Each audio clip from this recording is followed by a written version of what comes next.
नमस्कार, मैं हूं प्रशांत भारद्वाज और आप देख रहे हैं न्यूज रूम पोस्ट। सीबीआई और ईडी जैसी केंद्रीय जांच एजेंसियां पश्चिम बंगाल में भ्रष्टाचार के कई मामलों की जांच कर रही हैं। इनमें तृणमूल कांग्रेस के कई वरिष्ठ नेता भी आरोपी हैं। राज्य सरकार को यह लगता है कि केंद्र के इशारे पर इन सभी एजेंसियों का दुरुपयोग किया जा रहा है।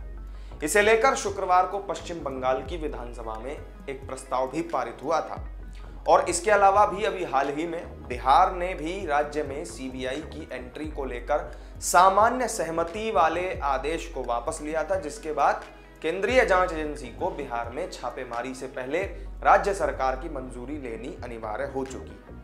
बिहार सरकार ने सीबीआई की ताबड़तोड़ छापेमारी के बाद यह कदम उठाया था। पिछले दिनों केंद्रीय एजेंसियों ने आरजेडी के कई नेताओं के ठिकानों पर भी छापेमारी की थी।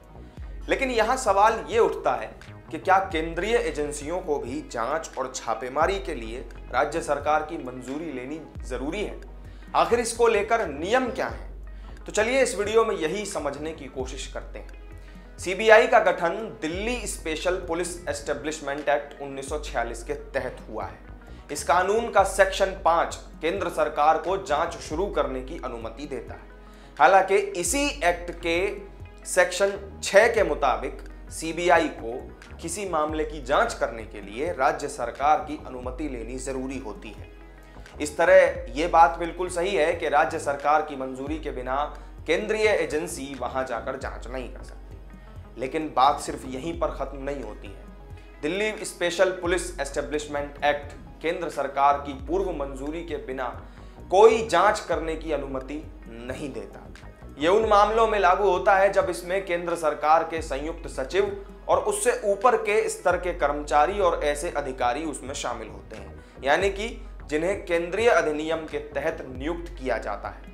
हालांकि वही सेक्शन यह भी कहता है कि रिश्वत लेने या लेने का प्रयास करने के आरोप में किसी व्यक्ति की मौके पर ही गिरफ्तारी से जुड़े मामलों के लिए ऐसी कोई मंजूरी लेना जरूरी नहीं है।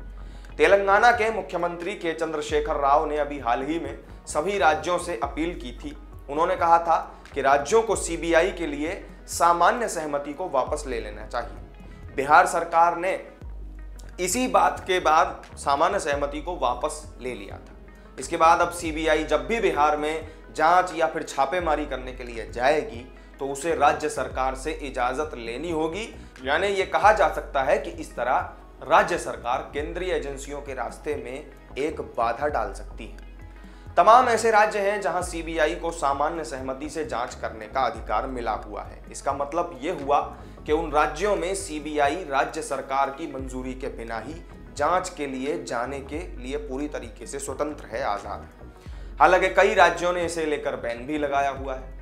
ऐसे राज्यों में अब बंगाल और बिहार भी शामिल हो चुके हैं। वहीं छत्तीसगढ़, राजस्थान, पंजाब, महाराष्ट्र, केरल, झारखंड और मेघालय में भी सीबीआई के लिए राज्य सरकार की तरफ से मंजूरी लेना अनिवार्य है, जरूरी है। सीबीआई की तरह ही ईडी और एनआईए भी केंद्रीय जांच एजेंसियां हैं।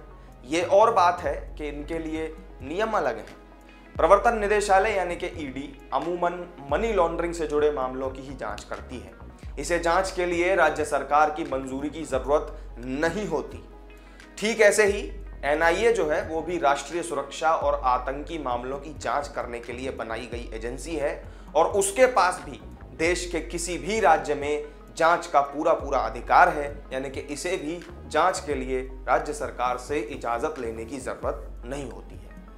कुल मिलाकर कहा जाए तो पश्चिम बंगाल की विधानसभा में पास हुए उस प्रस्ताव का कोई मतलब नहीं है। इसे महज आप एक सियासी स्टंट जरूर कह सकते हैं। तो इस वीडियो में मेरे साथ फिलहाल इतना ही। केंद्रीय एजेंसियों के दुरुपयोग जैसे विपक्ष के आरोपों पर आपका क्या कहना है, हमें कमेंट करके जरूर बताएं।